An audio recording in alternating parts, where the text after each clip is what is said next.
हाँ जी, तो इंडिया का जीएटी का सिलेबस होता है वाइड और क्या आपको भी लगता है डर? तो आप बिल्कुल सही चैनल पे आए हैं। तो दोस्तों नमस्कार दोस्तों, आप लोग को स्वागत है डिफेंस रेडी चैनल पे।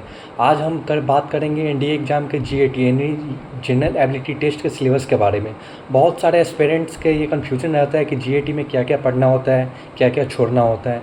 तो आज मैं आपको पूरा सिलेबस आसान भाषा में एक्सप्लेन करूँगा ताकि आपकी तैयारी सही डायरेक्शन में हो सके। वीडियो को पूरा देखना क्योंकि लास्ट में मैं स्ट्रेटेजी वीडियो भी बताऊँगा ताकि आप स्मार्ट स्ट्रेटेजी से जीएटी को क्रैक किया जा सकता है। सो स्टार्ट करते हैं। चलिए, तो जीएटी का टोटल मार्क्स 600 मार्क्स का होता है। 600 में से करीब 200 मार्क्स आपका इंग्लिश पोर्शन का होता है एंड 400 मार्क्स जनरल एबिलिटी का होता है। सो इंग्लिश पोर्शन का बात करते हैं। इन इंग्लिश में करीब आपका grammar, vocab, comprehension and sentence arrangement आते हैं। अगर देखा जाए तो कॉम्प्रिहेंशन छोड़कर सभी आसान होते हैं। करीब 50 में से आप आसानी से 30 से 35 क्वेश्चन कर सकते हैं। मतलब समझिए तो एक क्वेश्चन 4 मार्क्स का होते हैं एंड टोटल 600 मार्क्स का होते हैं। तो आसानी से आप 150 से 180 क्वेश्चन आसानी से आपकी झोली में जा सकती है। अब जनरल एबिलिटी का बात करते हैं। जनरल एबिलिटी में फिजिक्स होता है। फिजिक्स से करीब 100 मार्क्स का क्वेश्चन आते हैं। केमिस्ट्री जिससे 60 मार्क्स का क्वेश्चन आता है। बायोलॉजी जिससे 40 मार्क्स का क्वेश्चन आते हैं। हिस्ट्री एंड फ्रीडम मूवमेंट से 80 मार्क्स के क्वेश्चन आते हैं। जियोग्राफी जिससे 80 से 100 मार्क्स के क्वेश्चन आते हैं एंड करेंट इवेंट्स जिससे 40 से 50 मार्क्स के क्वेश्चन आते हैं।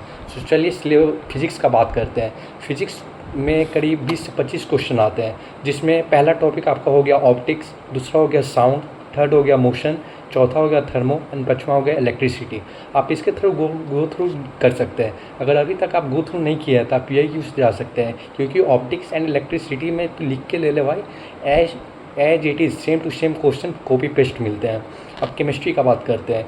केमिस्ट्री में बेसिक केमिस्ट्री आता है। बेसिक केमिस्ट्री में आपका रिएक्शन हो गया, डिस्प्लेसमेंट रिएक्शन हो गया, कॉम्बिनेशन रिएक्शन हो गया, as it is carbon and its compound आते हैं, एसिड बेस एंड सॉल्ट आते हैं। सॉल्ट आते ही है एंड इंपॉर्टेंट कंपाउंड में जैसे आपके बेकिंग सोडा हो गया, ब्लीचिंग पाउडर हो गया, वॉशिंग सोडा हो गया, इसका केमिकल फार्मूला, केमिकल प्रोडक्शन कैसे होता है, ये आता है। बायोलॉजी में करीब 12 से 15 क्वेश्चन आता है।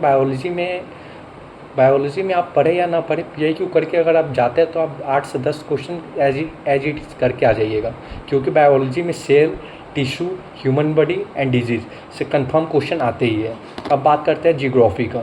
जियोग्राफी में origin of earth and it's system, rocks, cyclone and atmosphere, climate and earthquake, ocean current and wind से क्वेश्चन आते हैं।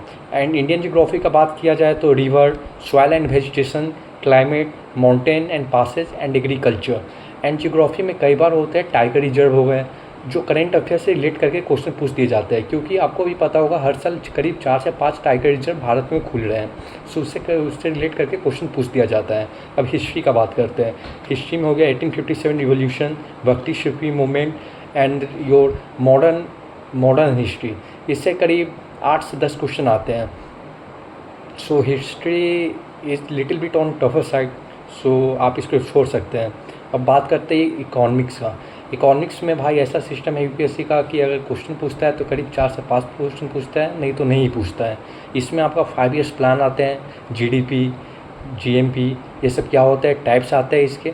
बस 5 ईयर्स प्लान करके चले जाओ, आराम से हो जाएगा। उसमें यही पूछा जाता है कौन से प्लान में कौन सा गडजिल योजना क्या था, 3rd ईयर प्लान का मोटिव क्या था, 12th ईयर प्लान का मोटिव क्या था, कितना % प्रोडक्शन बढ़ा, इंक्रीजमेंट हुआ, डिक्रीजमेंट हुआ, डेट्स इट। पॉलिटी का बात करती है। यूपीएससी का सबसे फेवरेट चैप्टर सब्जेक्ट पॉलिटी होता है।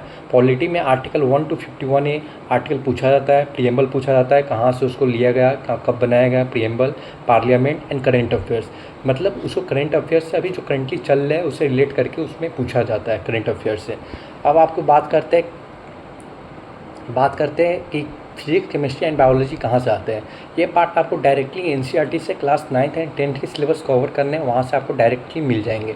एंड जहाँ तक बात करते हैं जियोग्राफी के लिए, जियोग्राफी मतलब एसएसटी पोर्शन के लिए आप एनटीए के पीआईक्यू के भरोसे नहीं रह सकते, क्योंकि डे टू डे लेवल बढ़ रहा है। उसके लिए आप सीडीएस, सीएपीएफ का पीआईक्यू गो थ्रू कर सकते हैं, क्योंकि कई बार as it is same to same question वहाँ से उठ के एनडीए में आ जाते हैं, एनडीए का वहाँ पे चले जाते हैं। एंड करंट अफेयर्स से रिलेटेड मैंने वीडियो अपलोड किया है, आप वहाँ से गो थ्रू कर सकते हैं। सो यही सिलेबस है। एंड लास्ट में मैं यही कहना चाहूँगा कि एनडीए का सिलेबस बाकी में बहुत वाइड है, आपको ये गो थ्रू डीप में गो थ्रू करना ज़रूरी नहीं है। कई बार यूपीएससी का यही खास बात है कि बच्चे ऊपर से भी पढ़ के क्लियर कर लेते हैं। यूपीएससी पे हमेशा पेपर यही सोच के बनाता है कि आर्ट्स पढ़ने वाले, कॉमर्स पढ़ने वाले, साइंस पढ़ने वाले सभी प्रकार के बच्चे पेपर क्वालिफाई कर सकें। सो आपको क्वालिफाई उतना 600 में 600 नहीं लाना है भाई, 600 में 400 लाना है, एंड 400 आपको टॉपर क्राइटेरिया में लाते हैं marks. So it's my personal experience and stay tune for next strategy video. अगर आपको अच्छा लगा हो तो सब्सक्राइब करें या ना करें, ये आपके ऊपर डिपेंड कर रहा है। And you can call me freely, I can type my number in comment box. That's all, thank you, जय हिंद।